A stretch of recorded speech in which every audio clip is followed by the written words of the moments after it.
Good morning students.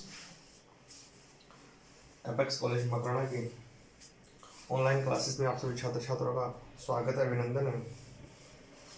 जैसा कि कल हमने general solution under gravitation interaction पढ़ा, आज हम उसी को आगे कंटिन्यू करते हैं और हम कल उत्कृष्टता उत्केंद्रता पढ़ा। तो उसके लिए उत्केंद्रता के लिए इक्वेशन क्या थी? जब हमने जनरल सॉल्यूशन निकाला तो आर इक्वल टू क्या था? P upon 1 plus E cos theta. P upon 1 plus E cos theta. हमें उत्केंद्रता निकालनी है। क्या उत्केंद्रता? उत्केंद्रता का फॉर्मूला सीधा आपको ध्यान रखना है। E इक्वल टू क्या होता है? E जो अपने एनर्जी का फॉर्मूला क्या होता है? हाफ एम वी स्क्वायर कह सकते हैं, D are by D T का स्क्वायर। क्या? D are by D T का square plus J square by 2m R square plus U. ठीक है। यदि मैं मानूं गुरुत्वीय क्षेत्र के लिए u इक्वल टू क्या होता है? u इक्वल टू होता है माइनस के बाई आर। क्या होता है? माइनस के बाई आर। यदि मैं इस इक्वेशन में वैल्यू पुट करूँ तो क्या आएगा? Half M D are by D T का square. D are by D T क्या होता है? V square plus J square by 2m R square plus plus की जगह आएगा माइनस के बाई आर। यहाँ पे क्या है? माइनस, यही तो आएगा। हाँ, हम इसको आगे कंटिन्यू करते हैं। हमें पता है theta equal to theta naught पर क्या होगा? मान 0, जहाँ आर का मान क्या होगा? न्यूनतम। क्या होगा? न्यूनतम। यदि मैं पिंड के वेग का घटक D are by D T, क्या? D are by D T. D are by D T क्या है? वेलोसिटी। वेग क्या है? वेलोसिटी। यदि वेलोसिटी का मान 0 कर दूं, ये पूरा क्या हो जाएगा? 0। क्या हो जाएगा? 0। यदि ये 0 हो जाएगा तो हमारे ई इक्वल टू क्या बचेगा? J square upon 2m R square minus के बाई आर। यही तो बचेगा जो हमने सांख्यिक प्रतिशत के लिए इक्वेशन ली। इससे आर मिनिमम की वैल्यू क्या आएगी? आर मिनिमम इक्वल क्या होगा? P upon 1 plus F. ये तो आया था। यदि मैं इस आर की वैल्यू पुट करता हूँ, यदि इस समीकरण से मैं आर की वैल्यू पुट करता हूँ, इनमें कॉमन क्या आ रहा है? 1 अपॉन आर कॉमन ले लूँ तो चीज़ें इक्वल टू क्या आएगा? ई इक्वल टू एम के स्क्वायर ई एम के square upon 2g square bracket A square minus 1। यदि मुझे ई की वैल्यू निकालनी है, किसकी? ई की। किसकी? यदि ई की वैल्यू निकालनी है, इस एप्सिलॉन की, सॉरी एप्सिलॉन की वैल्यू निकालनी है तो किस प्रकार आएगी? यदि एप्सिलॉन की वैल्यू निकालनी है तो क्या आएगी? एप्सिलॉन माइनस 1 का होल स्क्वायर बराबर क्या आएगा? ई 2 स्क्वायर बाई एम के स्क्वायर। यदि इस एप्सिलॉन की स्क्वायर निकालनी है तो क्या हो जाएगा? ई 2 स्क्वायर बाई एम के स्क्वायर प्लस 1। और यदि इसके निकालनी है तो क्या हो जाएगा? Plus minus under root of this. Epsilon की वैल्यू क्या आएगी? Under root 1 plus. अगेन हमें पता है कि किसी भी गतिशील पिंड के लिए ई जे एम तथा के क्या होते हैं? ज्ञात होते हैं। ई जे एम और के हमें पहले से फाइंड आउट होते हैं। अगला हम इसी को कंटिन्यू करते हैं और हम यदि वैल्यू निकालना चाहें किसकी, कोई भी कोऑर्डिनेट है उसमें पथ का समीकरण, किसका? पथ का समीकरण निकालने के लिए हमें पता है r इक्वल टू क्या आया हमारे पास? r equal to p equal to, हमने जो x इक्वल टू क्या होता है? r cos theta. x equal to क्या होता है? r cos theta. y equal to क्या होता है? r sin theta. हम लिखते हैं सिंपल से डेरिवेशंस हैं, इनमें किसी को डाउट नहीं आना चाहिए। हमें पता है कि कोई भी गुरुत्व बल के अधीन यदि कोई पिंड गति कर रहा है तो उत्केंद्रता किस पर डिपेंड करता है? एप्सिलॉन पर। किस पर डिपेंड करता है? एप्सिलॉन पर। तो उत्केंद्रता के मान यदि भिन्न भिन्न हो तो हमें पता है, एक को मान लेते हैं x इक्वल टू क्या मान ले, r cos theta, y equal to r sin theta, r cos theta and r sin theta. हमें पता है p इक्वल टू क्या होता है, जैसा हमने p की वैल्यू लिखा दी, p इक्वल टू होता है r plus r in cos of theta.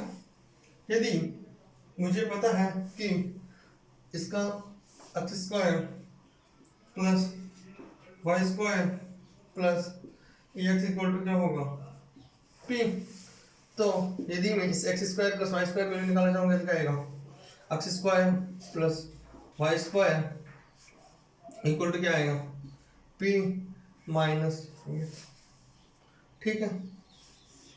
और यदि मैं इसको स्क्वायर को हटाना चाहूँगा, यदि हम इसके अंडर रूट और स्क्वायर को हटाना चाहते हैं तो वैसे भी कर सकते हैं, क्योंकि हमें पता है e इक्वल टू क्या होता है, e इक्वल टू होता है 1 plus 2e square upon M T square. तो हम यहाँ पर X square plus Y square इसके वैल्यू पुट करते हैं किसकी वहाँ पर 1 minus epsilon square into X square plus 2e P X equal to minus Y square plus e minus Y square plus P square, sorry minus Y square plus P square. यदि इसको इधर लेंगे तो क्या बचेगा, 1 माइनस स्क्वायर ये x square plus 2e P X plus Y square equal to P square, ठीक है। यदि एप्सिलॉन इक्वल टू 1 पुट करें, क्या 1, तो ये क्या हो जाएगा 0, क्या हो जाएगा 0, तो वैल्यू क्या बचेगी, वाई स्क्वायर इक्वल टू क्या हो जाएगा, P square minus Y square equal to. यदि इस इक्वेशन में अब हम कुछ चीज़ें कर रहे हैं, जैसे कि हमने इसमें y इक्वल टू सॉरी उत्केंद्रता 1 रखा, उत्केंद्रता 1 रखा तो ये हो गया 0, तो पी स्क्वायर इक्वल टू आएगा minus 2e P x y square, ठीक है। अब क्या करेंगे, हम इसको लेस देन 1 मानेंगे, क्या लेस देन 1, ये किसके लिए है, जब यह 1 के बराबर हो। यदि हम सेकंड ये किसके लिए 1, अब करेंगे लेस देन 1 किसके लिए, एप्सिलॉन लेस देन 1। यदि लेस देन 1 करते हैं तो यदि हम ये जो इक्वेशन है हमारे ये इक्वेशन है, यदि हम इसमें एक टर्म जोड़ेंगे, क्या epsilon square P square upon 1 minus epsilon square, यदि इसको जोड़ दें दोनों तरफ तो कोई फर्क नहीं पड़ेगा। यदि इसको दोनों तरफ जोड़ दें तो हमारे पास क्या आएगा, इधर भी जोड़ दें और उधर भी जोड़ देते हैं। यदि इनको दोनों तरफ जोड़ दिया गया, यदि इनको दोनों तरफ जोड़ देते हैं तो ये हमारे एक इस प्रकार की इक्वेशन बनती है।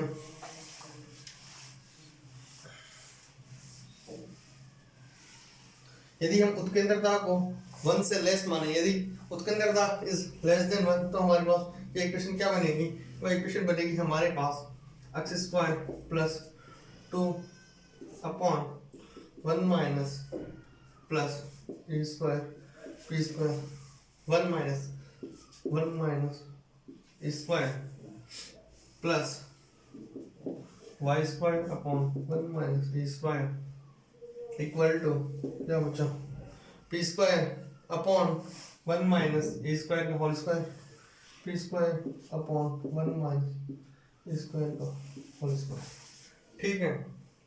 इसको क्या लिख सकते हैं, ये पूरा X square plus Y square, ये क्या हो गया, इन तीनों को मिलाए तो क्या बनेगा, x plus e p by 1 minus e p का होल स्क्वायर, यही तो बनेगा ए स्क्वायर, ठीक है। ये क्या बन गया एक्स स्क्वायर और ये क्या बचेगा plus Y square upon equal to P square by 1 minus, यही तो बचेगा।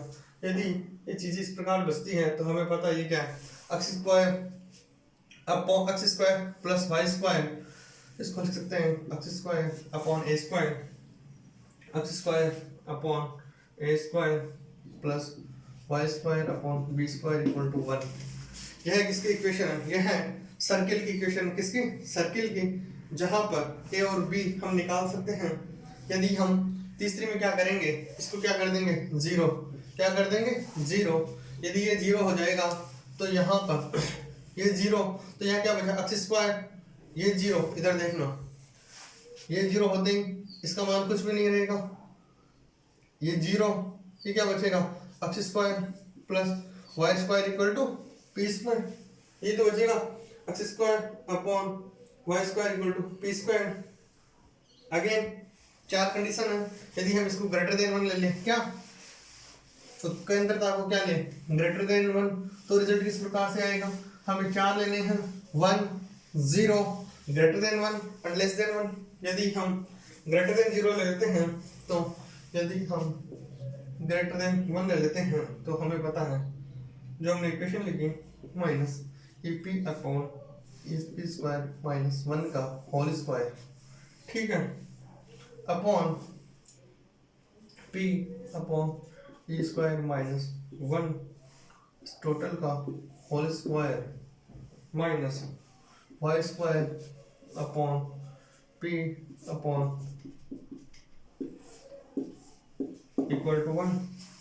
ठीक है यार, x square minus Y square equal to 1। ये किसका होता है? यह होता है अति परवलय का समीकरण। ये इधर देखिए, X square upon Y, X square upon ए square minus Y square upon B square, ये किसका होता है? अति परवलय। अति परवलय या हाइपरबोला, किसका? हाइपरबोला का इक्वेशन होता है। अब हम जो हमारे पास जो भी रिजल्ट आया उसके लिए हम चार कंडीशंस आई, मतलब उत्केंद्रता 0, 1, less than 1 and greater than 1। जैसे हमने देखा ग्रेटर देन 1 के लिए क्या आ रहा है? अति परवलय। ग्रेटर देन 1 के लिए आ रहा आपके अति परवलय, इक्वल टू के लिए आ रहा है परवलय, लेस देन के लिए दीर्घवर्त और 0 के लिए क्या आ रहा है? वर्त। जो हमारे पास इक्वेशन है एक्स स्क्वायर अपॉन ए square plus Y square upon B square, वह किसकी इक्वेशन है? सर्किल की। तो उसके लिए कहाँ आ रहा है? जब इक्वल टू क्या था? 0, यदि 1 पुट किया तो क्या आ रहा है? परवलय। तो हम एक छोटी सी टेबल है वह बना लेते हैं। ये एप्सिलॉन एंड दिस इज ई और ये पथ, ठीक है। सबसे पहले हमने क्या लिया? Is greater than 1। Greater than 1 होगा तो ये भी क्या होगा? ग्रेटर देन 1 होगा। और इसके लिए कैसा आएगा? अति परवलय। अति परवलय हम दूसरा लेते हैं equal to 1, sorry equal to 1, तो ये क्या होगा? ये क्या होगा? ये होगा 0। और कैसा होगा? परवलय। कैसा? परवलय। जैसे हमने इक्वेशन आई थर्ड, लेस देन 1, ये होगा लेस देन 0, कैसा आएगा? दीर्घवर्त। क्या? दीर्घवर्त। यदि ये 0 कर दूं तो ये क्या बचेगा? एम के स्क्वायर अपॉन 2 स्क्वायर, ये कैसा बचेगा? सर्किल या वृत्त। चार इक्वेशन आई, चारों को यदि सोल्व करते हैं तो कुछ चीजें इस प्रकार से आती हैं जिनको हमने नोट डाउन किया। आगे हम देखते हैं हमारा अगला टॉपिक है ऑर्बिट इक्वेशंस में जैसे हमने आर की वैल्यू निकाली हुई, आर की वैल्यू निकालनी, क्या है आर की value? P upon 1 plus epsilon cos theta, P upon 1 plus epsilon cos theta. उसके बाद आर इक्वल टू क्या होता है? पी। यदि हम शून्य कर दें, जैसा कि हमने शून्य किया, हमने पी का मान शून्य किया, हम लिखते हैं एक बार इन सबको,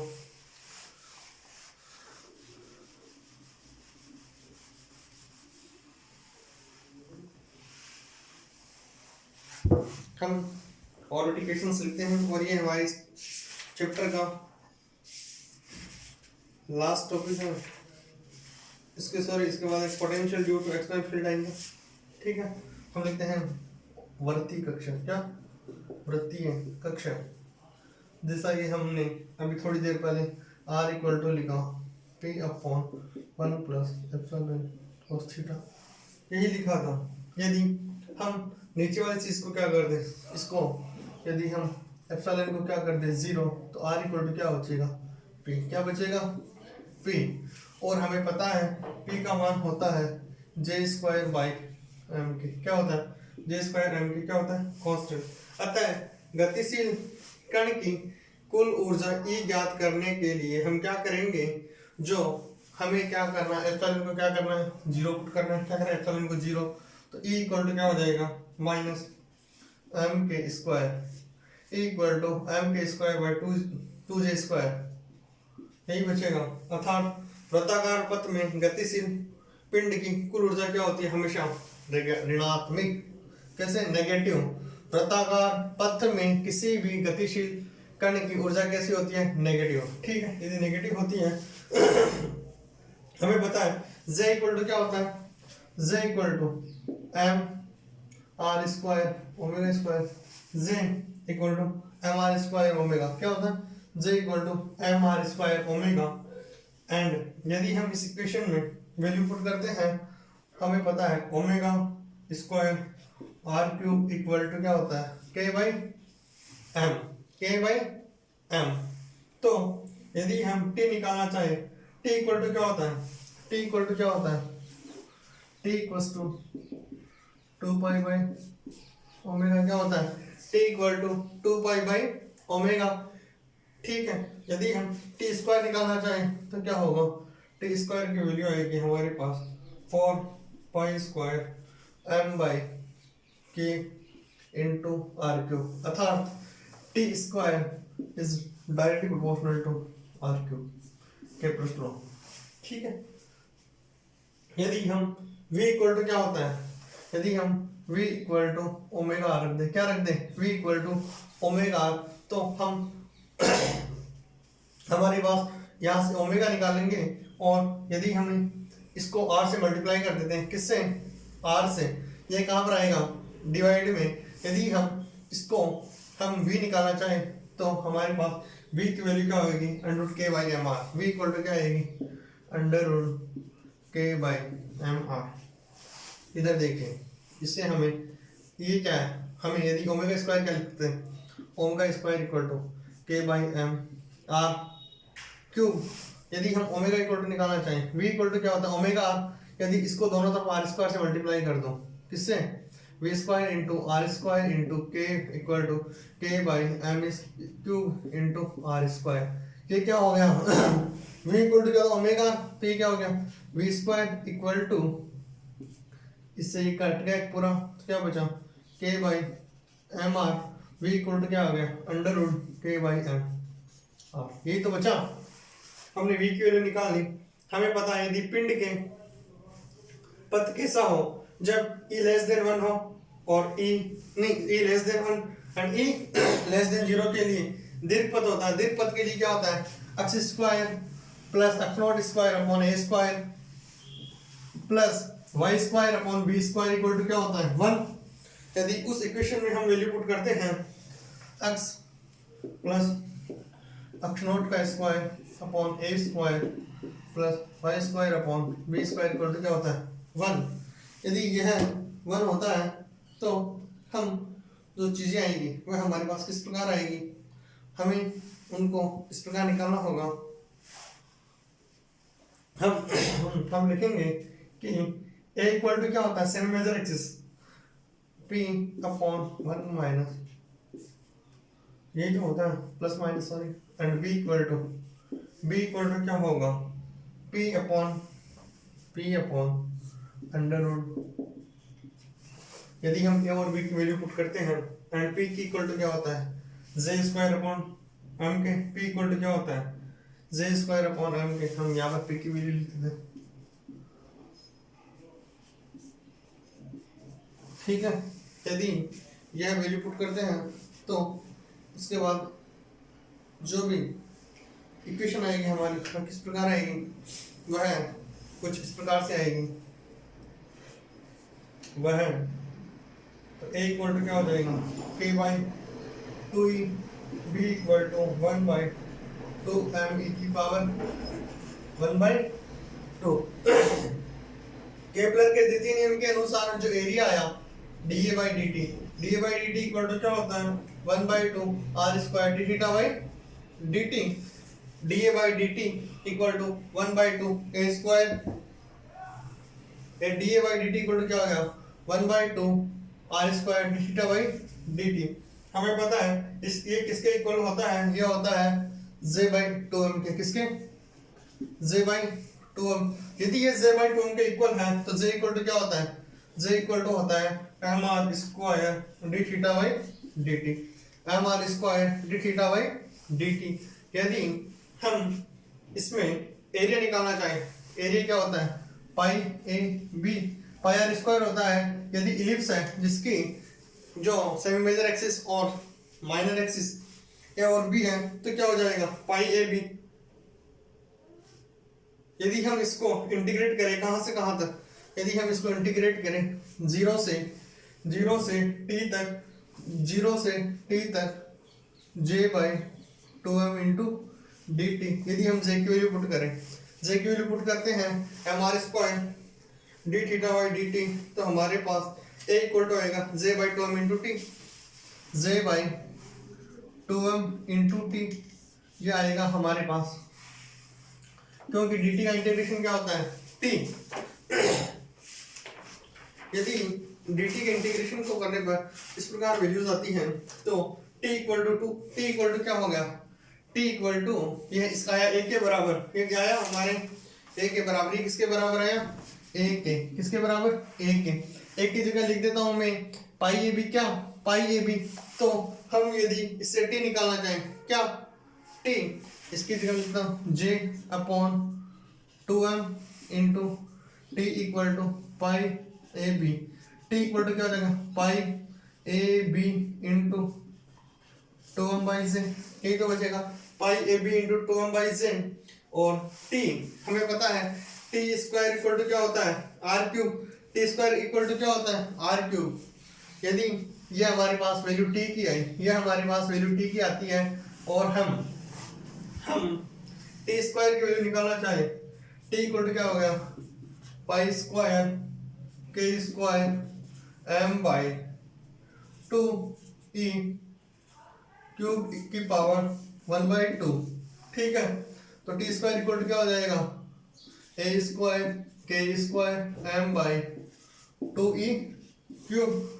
हमें पता है टी स्क्वायर इक्वल टू क्या होता है, टी स्क्वायर इक्वल टू होता है फोर पाई, ये हमारे पास यदि इस प्रकार से आया वन बाई टू। यदि हम ए का मान रख देते हैं इसमें, ए का मान यदि हम ए का मान रखते हैं तो टी स्क्वायर इक्वल टू आएगा four pi square m by k into a cube. यह आया हमारे पास कोई भी पिंड है उसके लिए टाइम पीरियड निकालने का, अर्थात यह व्यंजक केपलर का कौन सा नियम है, यह क्या है t square equal to r cube. तीसरा जो केपलर्स लॉ को फॉलो करता है।